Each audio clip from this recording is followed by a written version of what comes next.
Hi there my friends, welcome back to my channel. Hope you're all keeping well. Today I'm going to be working on this stylized little red-eyed tree frog on a bauble in pastel. It's a little image that I created digitally a couple of years ago, and then last week I decided I'd like to create it in pastel. So I'm working on Clairefontaine pastel matte paper. I've cut a piece from a larger sheet and taped it to the back of a wooden panel. I then applied a mask to mask out where the frog and the bauble goes, and it's the masking film by Frisket. And now I'm applying the background using the PanPastels. So it's a soft pastel in little pans. They look like makeup compacts. You can buy them singularly or you can buy them in sets, and then you can buy these little trays for them to sit in as extras, although I do believe you get the trays with the complete set. I'm not sure. And I'm applying these at the moment just with a makeup sponge, just from, if you're in America it'd be the Dollar Tree, but we call it Poundland over here. And they're just the really cheap foam makeup applicators, and they work fine for when you're wanting to cover larger areas. So you can apply them with different things like soft tools, which look like palette knives. You'll see one later in the video. They come in different shapes and they have little removable foam socks on the end. But for an area this big, I just use the makeup sponges. PanPastel do actually make sponges, but for how much I use them, they're a little bit overpriced for me, and I just can get away with using these instead. Horses for courses, whatever works, whatever makes my life easier and makes the parts of the project like this go a little bit quicker. So in my head I know I want the right hand side to go darker because it's where the fir tree would be, and leaving the left hand side a little bit lighter. So for me, I do like to mask out the actual subject itself when I'm doing a messy background like this.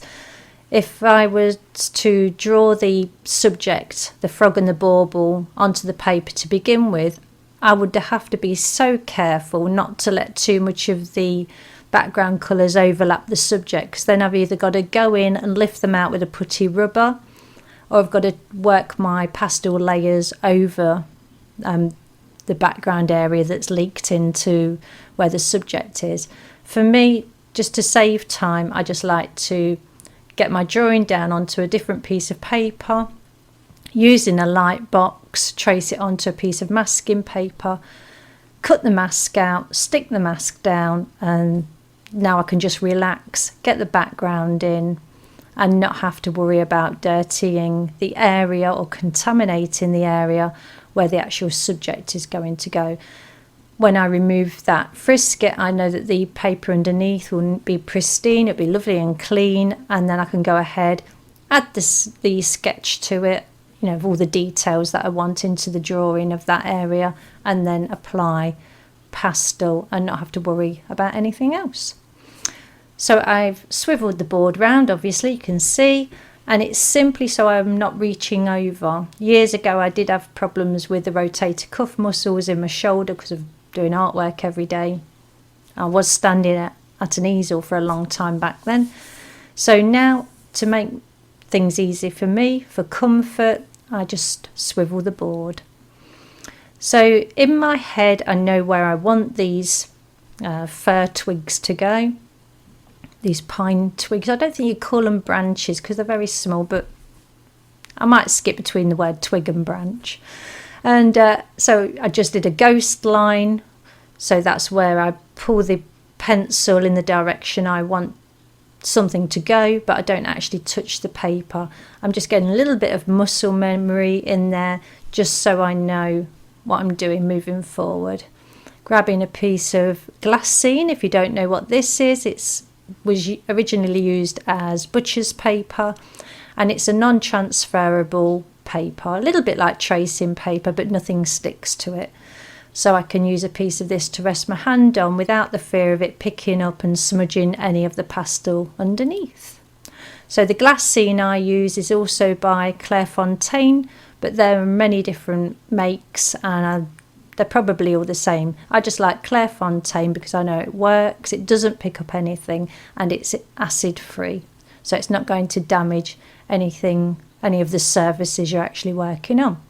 So I've blocked in all of where I want the background for stems to go. Oh, we've got twigs, branches and stems now.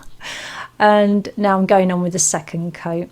So building up some darks in there just to get that stem in.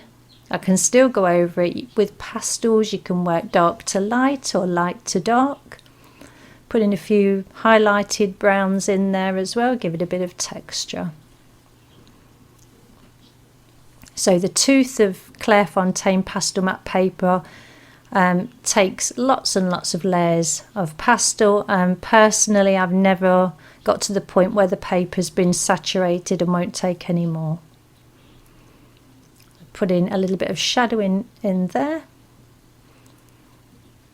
and obviously the picture at the top right hand corner of the screen, that is this pastel painting finished, just so you can see where I was going. So working up in lighter areas now. So, and in these first stems, twigs, branches, I did use a mixture of warm greens and cool greens just to give it a little bit more of an oomph effect. I wouldn't say wow factor, but it just gave it more realism. I don't know why I wanted realism when I'm looking at a frog with a Santa hat on, but there you go. So I worked the rest of the branches in the same way, building from dark to light, varying the warm greens and cool greens just to give it a little bit more interest. Back on with some glassine, and now I sketched in the rest of the details now on the little frog and bauble. I could begin by adding colour. So I like to work from the back of a painting to the forefront of a painting, and because this eye is behind his face, or what you can see of his face, and it's behind the bauble hanging from his hat, I wanted to get that eye in first. That way anything added actually overhangs that area that I've just worked on, and it stops there being any halos. This is another reason why I like to add a mask to the actual subject when I'm putting a background in. If the mask wasn't there, I could end up with a halo of around the subject where I've tried to push colour up towards the subject but try not to overlap it. I'd rather get around that just by using a mask. So building up some darks in the area right next to his face, and then building the lights on top. Very forgiving medium pastel is.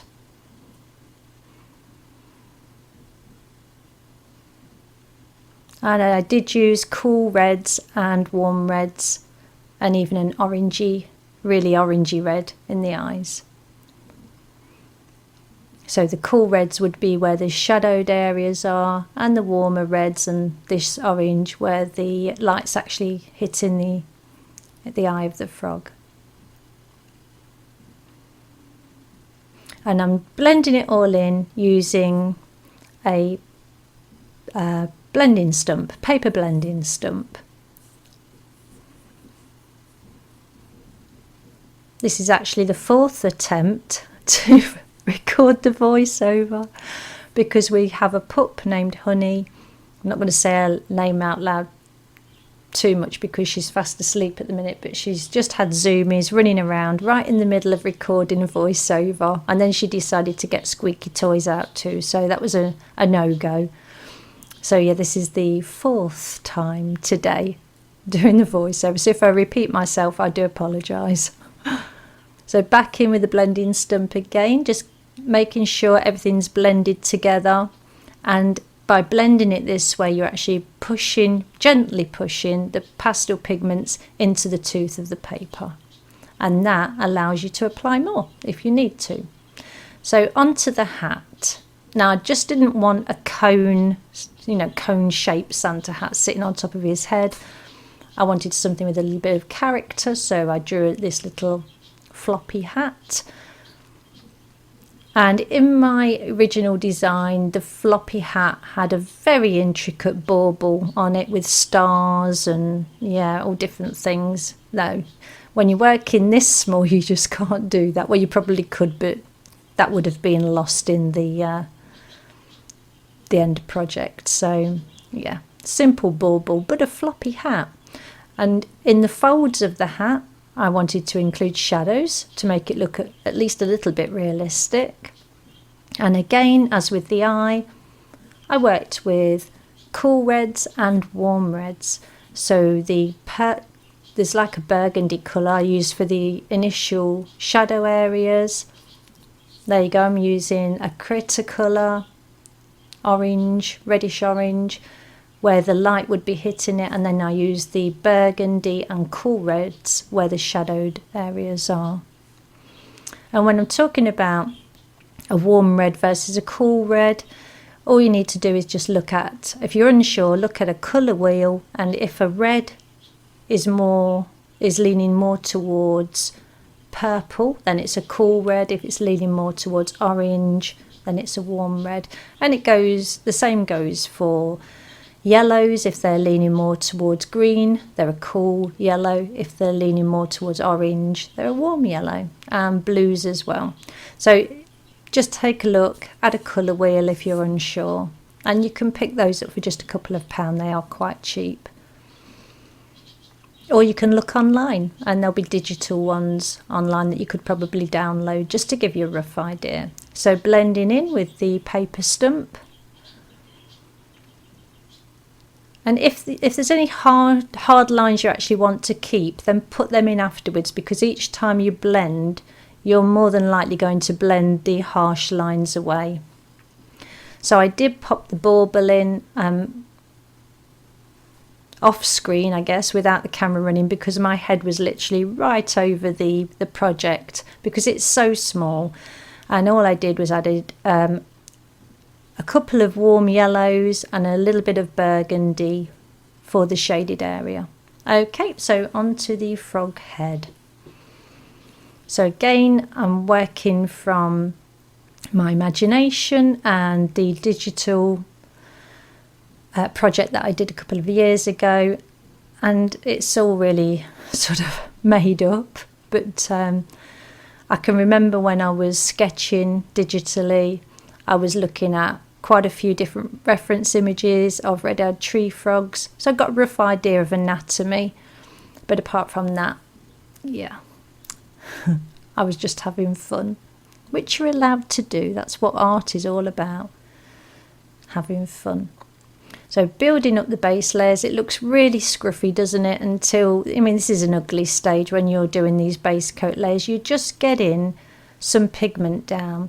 You're thinking to yourself, well, at least I am, where do I want my lights? Where do I want my darks? Which areas will be in shade or in shadow? And which areas will be feeling some warmth, maybe from surrounding lights or an overhead light, or if we were outside and doing a subject that was outside, it'd be from the sun, all different things like that. So once you've got those sort of mapped out in your head, you can map them out on paper. Better to go that way round than the other way round. Even though pastel is forgiving, you don't want to make too many misadventures on the base coat layer, because you are going to have to cover them up, and every time you cover something up, you're adding a layer of pastel to the paper, and that decreases the amount of layers you're going to be able to put down after that. But go lightly, make sure your layers go on lightly, and you should be able to get more layers than you realise onto this paper.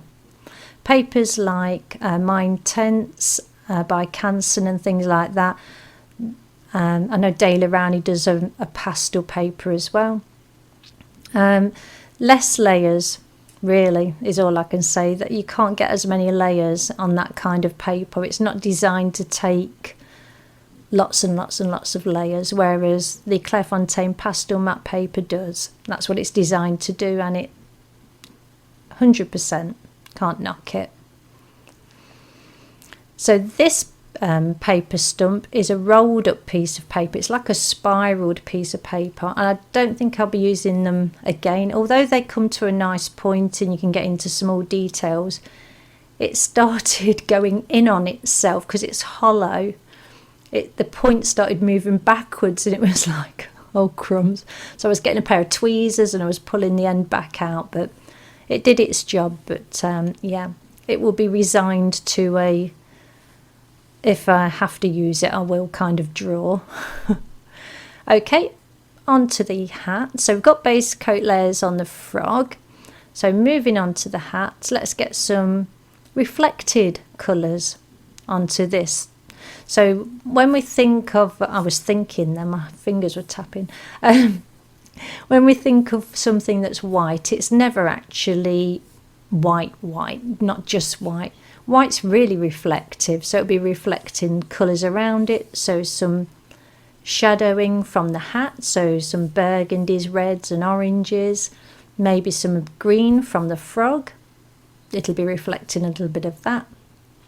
So just keep that in mind. Whenever you're creating something with white in it, the white will be reflective. All colours are reflective to a certain extent. It just really stands out even more when it's something that's white. So gently blending those colours in, because don't forget this is the base coat and we can put white on top. When it comes to white and black, less is always more. A little bit of red going in there, and that was a cool red, and again just blending it. When you're blending something with hair, fur, feathers, scales, anything like that, make sure you're blending your base coat layers in the direction which the finished details are going to go. So if you're doing a cat or a dog and you're popping in your base coat layers, make sure you're blending them in the direction that the fur will sit on the finished project. That way, when you look at the finished project, if you can see any of the base coats, that it'll all be laying in the correct direction and it won't look amiss. So don't just go in there and scribble your base coats. Make sure you're doing it thinking about what the end result's going to look like too. So just adding some white in there, but not covering up everything that had already gone on, and just gently pressing that white back into the tooth of the paper. And I do come back and fiddle with the hat later and add a little bit of shadow, but that's good so far. A little bit more white.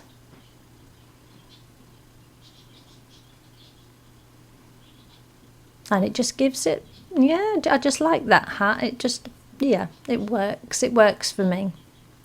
I do go, yeah, happy with that, thumbs up.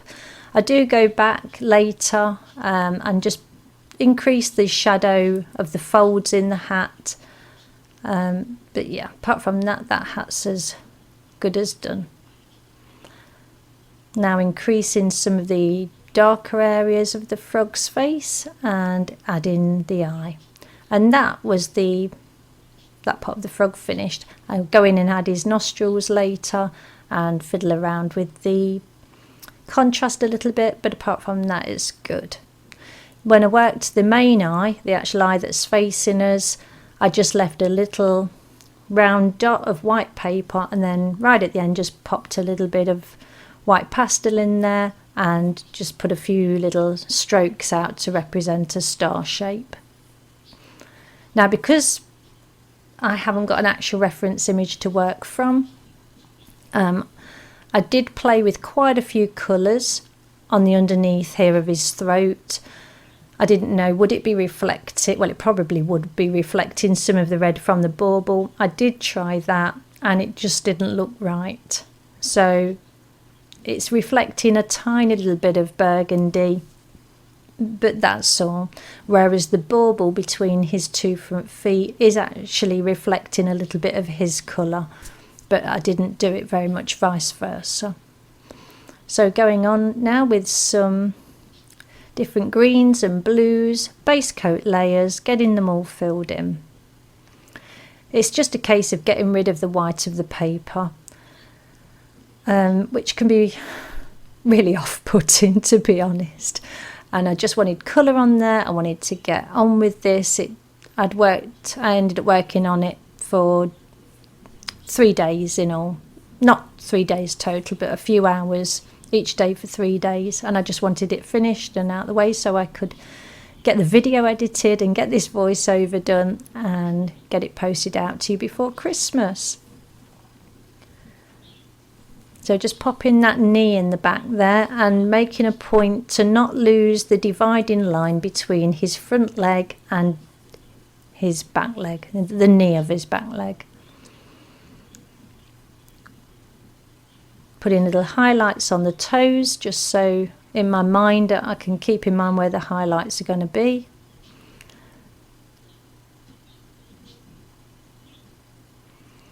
And just getting some base coat on his little toes.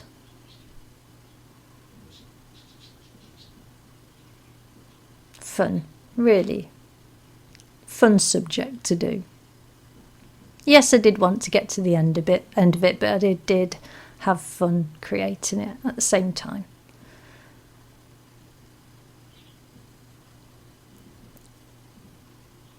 In with a blending stump. Just gently blending the pigment into the tooth of the paper again.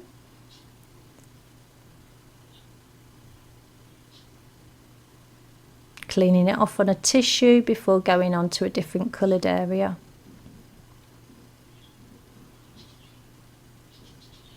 Now that leg, or the two legs that I'm working on at the minute, because they're sitting behind the throat area, I've got to make sure that I get those in before the throat area is finished, because the throat area is sitting on top of those legs. Blending all that colour out. I do end up adding a few more blues to the underneath of his throat and less of the burgundy looking colour.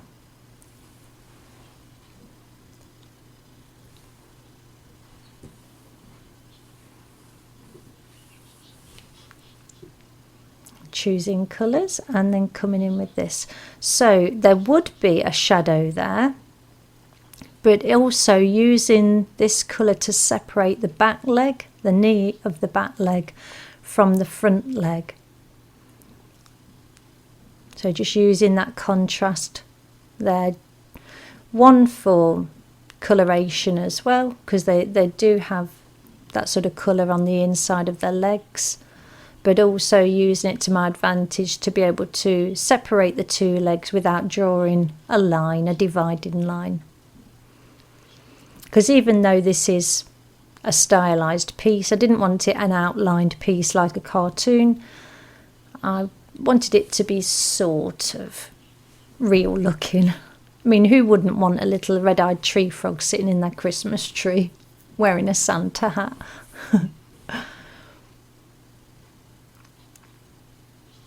Again, tiny little circles, letting the paper pick up the pigment and then gently blending it. Now, not blending it so much that you lose it, because you can blend, especially if you're pushing, if you keep blending, it will just mix with the colour that you've already applied. The two colours will just mix together and then you will lose the effect. So always light-handed with pastel pencils. And as you can see there, did the same to two front legs, but I've left his feet because I do need to get that bauble in first, because obviously the bauble is sitting behind, well, underneath the feet of the frog, so the bauble's got to come next and then the feet.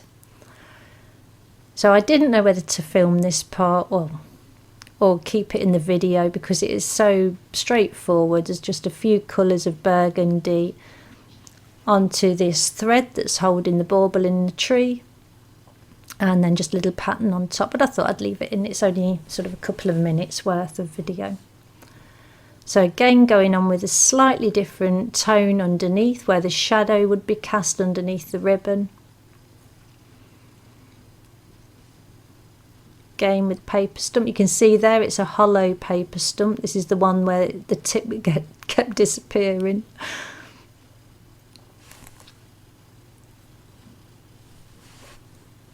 And just blending it in, taking it right up to that edge. I didn't go right up to the edge with the pencil itself because I didn't want to overlap and make it even wider.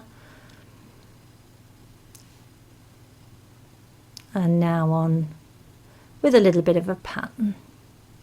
Sorry about my hair getting in the way, but I was having to lean quite into the painting to make sure I wasn't going over the edges.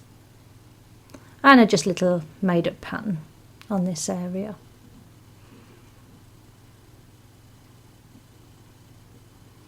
And this is a Cretacolor.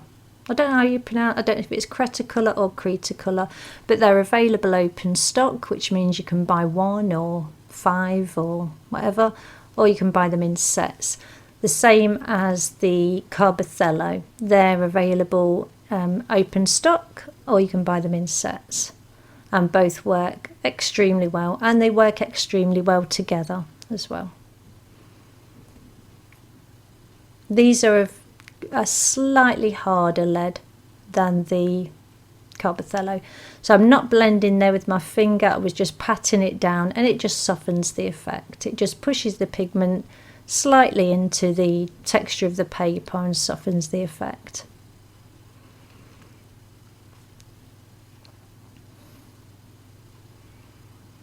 And by not wiping the lighter pigment off, I enable it to carry a little bit of the dark pigment from underneath. And yeah, that's it. So popping in this highlight onto the bauble and the highlight there, just so I don't lose them. That's, I know where I want them.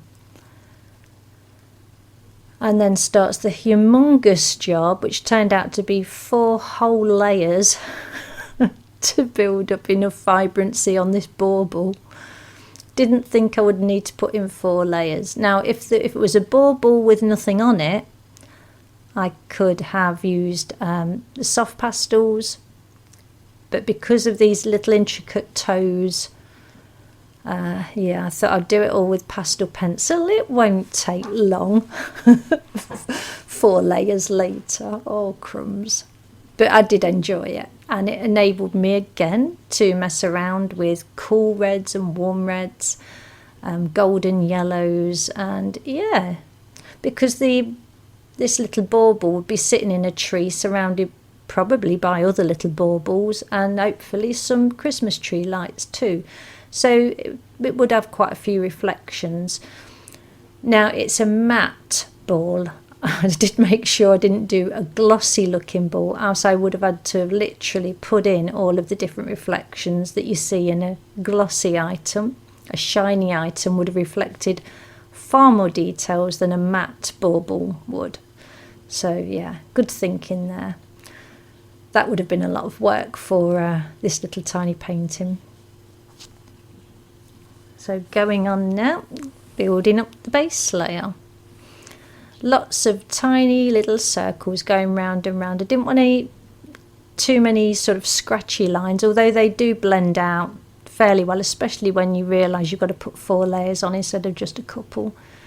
But still wanted to keep it soft, and by going round and round in little circles, I can transition quite easily from one colour to the next.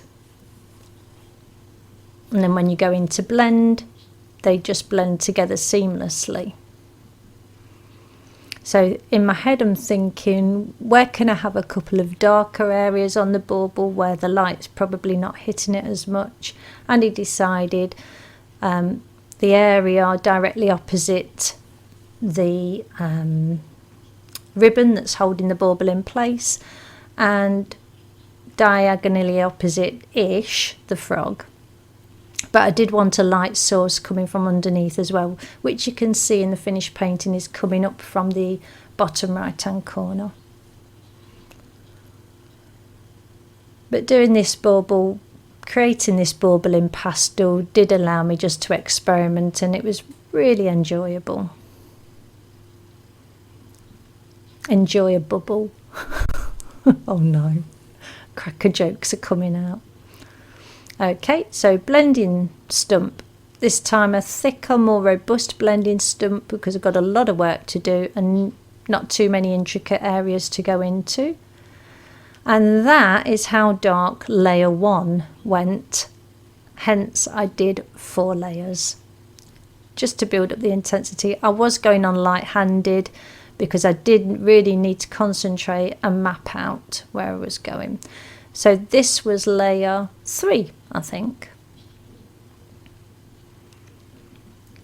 So again, I've gone over tiny little circles, building up the pigment, and it is always best to have too much, not enough than too much. You can always add more, but if you go on really heavy-handed right at the beginning and realise you've got the wrong colour in the wrong place, you've used up a lot of tooth of the paper that you've then got to try and go over. And if you're working on a paper that doesn't like taking a lot of layers, you might be struggling then. So always work light-handed, and you can always add more, but it's harder to take pastel away. You can lift some out with a putty rubber if you've got an area where you think you've added too much pigment, but if it's a colour in the wrong place, sometimes it can stain the paper slightly, depending on which pigments you're working with and depending on what paper, what surface you're working on. So keep it in mind. If in doubt, grab a spare piece of paper and have a play on that before going on and trying something completely new on your project. Yep, so that was layer 3. You can see the pigments really building up now, and that was layer 4. Whew. Okay, so as with at the very beginning of this video, I now went on with the darkest green and mapped out where I wanted these fir branches, twigs, stems to go, and once happy with that, start going over with lighter colours. So this is a Carbothello green, and because I've blended the colours of the bauble right into the tooth of the paper, I'm able to then just go on and start adding layers for the fir tree needles. Not a problem. I just can't say how wonderful this paper is. It does exactly what I want it to do. I know some artists have been having problems with manufacture lines, like tiny lines running through the paper. I've had that issue a couple of times, but it's not been noticeable on the finished project. I've been able to work through it. So yeah, it's just one of those things. But if it was something that was appearing on every piece of paper I was ordering, and I order the really large sheets and cut them down myself, then those sheets would be sent back and I would ask them to replace them for me. If you're buying from a reputable dealer, they'd be more than happy to do that. I buy all my Clairefontaine pastel mat through Jackson's art supplies here in the UK. And there he is, finished at last for the final reveal. So it is a project I really enjoyed. I do wish you all a very Merry Christmas if you celebrate Christmas, and a happy and peaceful but prosperous New Year. Thank you for everybody who supported me this year on my YouTube channel. Thank you for the likes and subscribes and comments, and for sharing my videos with your family and friends. That's truly appreciated. And yeah, let's hope that the next year brings even more creative lovelies our way. So here we go, the last piece coming off, and all that's left is that I will sign him and then pop him either in a frame or a file to keep safe. So there he is, little red-eyed tree frog on a bauble. Merry Christmas everybody, and take care. Bye for now.